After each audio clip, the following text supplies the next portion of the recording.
দ্বিতীয় শ্রেণীর প্রাথমিক গণিত বিষয়ের একটি গুরুত্বপূর্ণ সাজেশন আমি তৈরি করেছি। আশা করি এরূপ প্রশ্নটি আপনার সন্তান যদি অনুশীলন করে অবশ্যই পরীক্ষায় ভালো ফলাফল অর্জন করবে।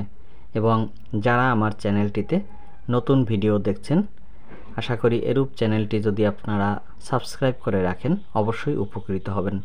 আমি আজকে এরূপ ভিডিওর মাধ্যমে দ্বিতীয় শ্রেণীর গণিতের যে প্রশ্নগুলো কিভাবে সমাধান করতে হয় সেই বিষয়গুলো নিয়ে আলোচনা করব।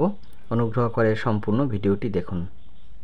যোগ করো, এখানে দুটি যোগ দেখতে পাচ্ছেন, প্রতিটিতে 5 নাম্বার করে, মোট নাম্বার এখানে 10। এবং আপনারা জানেন যোগ অবশ্যই এখান থেকে ডান পাশের যে সংখ্যাগুলো রয়েছে সেগুলো যোগ করতে হয় এবং সবসময় বড় যে সংখ্যা আছে সেই সংখ্যার সাথে ছোট সংখ্যাটি হিসাব করতে বলবেন, তাহলে যোগ সহজেই করা যায়। তারপরে এখানে পাশাপাশি যে যোগগুলো সেগুলো আপনার সন্তানকে শিখাবেন। এভাবে উপরে একটু হালকা টান দিয়ে যোগ করা শিখাবেন, তাহলে যোগগুলো নির্ভুলভাবে করা যাবে। সংখ্যাগুলোর উপরে ছোট ছোট টান দিয়ে যদি যোগ করে এক্ষেত্রে কোনো অসুবিধা নেই, পরীক্ষার খাতায় এরূপভাবে যোগ করা যাবে। তারপরে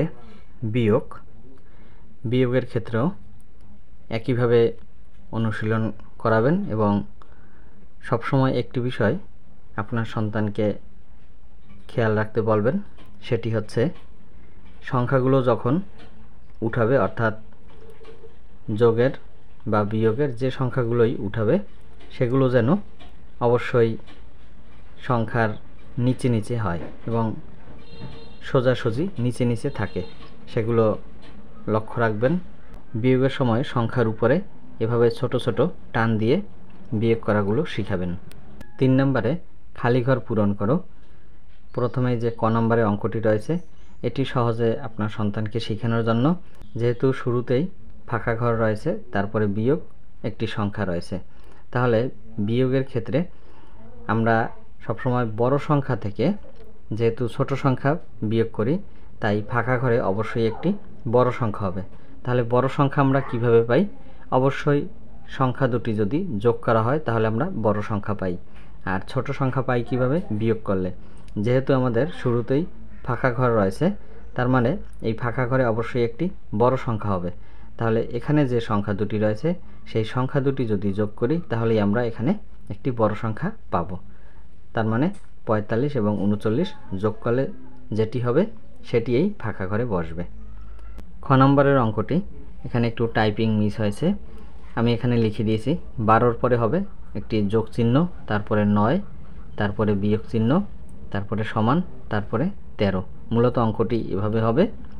তাহলে এখানে 12 এবং 9 এ দুটি যোগ করতে হবে, 12 9 21, তারপরে রয়েছে বিয়োগ চিহ্ন, তারপরে সমান, তারপরে 13, এভাবে লিখে দিতে হবে। তার পরবর্তী লাইনে আমরা যেহেতু এখানে 21 পেয়েছি আর এ পাশের সংখ্যাটি রয়েছে 13, তার মানে 21 থেকে 13 বিয়োগ করলে যেটি হবে সেটি এই ফাঁকা ঘরে বসবে।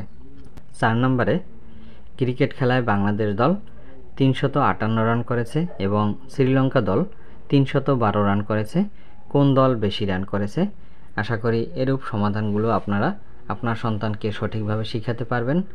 আমি জাস্ট প্রশ্নগুলো বা কোন কোন অঙ্কগুলো আসতে পারে বা সাজেশন হিসেবে আমি দিয়েছি সেগুলো আপনাদের দেখিয়ে দিচ্ছি। 5 নম্বরে মা ও মেয়ের বয়স একত্রে 70 বছর, মেয়ের বয়স 22 বছর, মায়ের বয়স কত? 6 নম্বর জলিল সাহেব বাজার থেকে 100টি লিচু ক্রয় করলেন, বাড়িতে এসে 25টি মেয়েকে 23টি ছেলেকে দিলেন, তার কাছে কতটি লিচু থাকলো? 7 নম্বরে একটি বিদ্যালয়ে 625 জন শিক্ষার্থী ছিল, বছরের শুরুতে 275 জন শিক্ষার্থী নতুন ভর্তি হলো এবং 35 জন শিক্ষার্থী চলে গেল।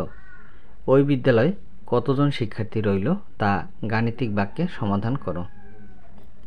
নাম্বার 8 একটি নার্সারিতে 146টি মেহগনি গাছের চারা আছে এবং 120টি নিম গাছের চারা আছে, ওই নার্সারিতে কতটি মেহগনি গাছের চারা বেশি আছে?